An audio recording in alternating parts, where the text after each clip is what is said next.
लड़की की नई नई शादी होती है, लेकिन वो अभी यूनिवर्सिटी में पढ़ती थी। शादी को जब कुछ अर्सा गुजर गया तो उसके एक बेटा हुआ। तो बेटे की पैदाइश के बाद लड़की अपने शोहर से कहती है कि मैं अपनी पढ़ाई मुकम्मल करना चाहती हूँ। तो शोहर ने कहा कर लो। वो बहुत खुश हो जाती है और फिर से यूनिवर्सिटी स्टार्ट कर लेती है। एक दिन वो क्लास ले रही होती है और अचानक प्रोफेसर उसको खड़ा करता है और कहता है कि वाइट बोर्ड पर 20 से 25 लोगों के नाम लिखें जो आपको सबसे ज़्यादा प्यारे हैं।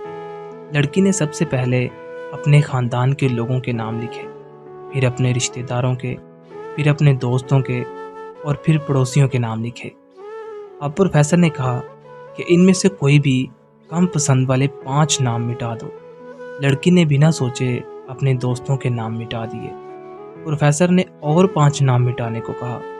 लड़की ने थोड़ा सोचा और अपने पड़ोसियों के नाम मिटा दिए। अब प्रोफेसर ने और 10 नाम मिटाने को कहा।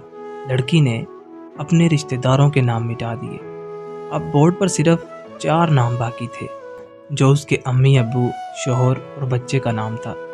अब प्रोफेसर ने कहा कि इनमें से 2 और नाम मिटा दो। लड़की बहुत सोचने लगी और बहुत दुखी भी हो गई। बहुत सोचने के बाद उसने अपने अम्मी अब्बू का नाम मिटा दिया। तमाम लोग दंग रह गए, लेकिन वो पुरसुकून थे क्योंकि वो जानते थे कि ये खेल सिर्फ वो लड़की ही नहीं खेल रही, बल्कि सबके दिमाग में यही चल रहा था। अब सिर्फ 2 ही नाम बाकी थे, शोहर और बेटे का। प्रोफेसर ने कहा एक और नाम मिटा दो। लड़की अब सहमी सी रह गई। बहुत सोचने के बाद और रोते हुए उसने अपने बेटे का नाम मिटा दिया। प्रोफेसर ने लड़की से कहा कि अब तुम जाकर अपनी जगह पर बैठ जाओ। वो रोते हुए अपनी जगह पर जाकर बैठ जाती है।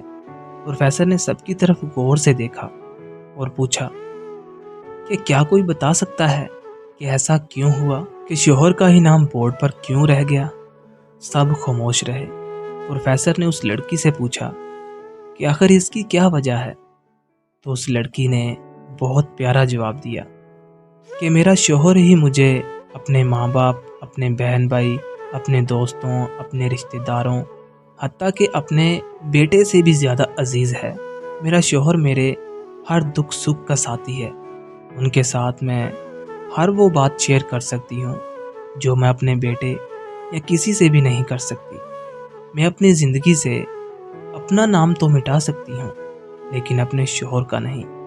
इसीलिए कहते हैं कि मर्द को जितना उसकी बीवी समझ सकती है, इस दुनिया में और कोई नहीं समझ सकता। जब आपके पास कोई नहीं होता, ये तब भी आपके साथ होती है। इसलिए बीवी को कभी अपने पाँव की जूती नहीं समझना चाहिए।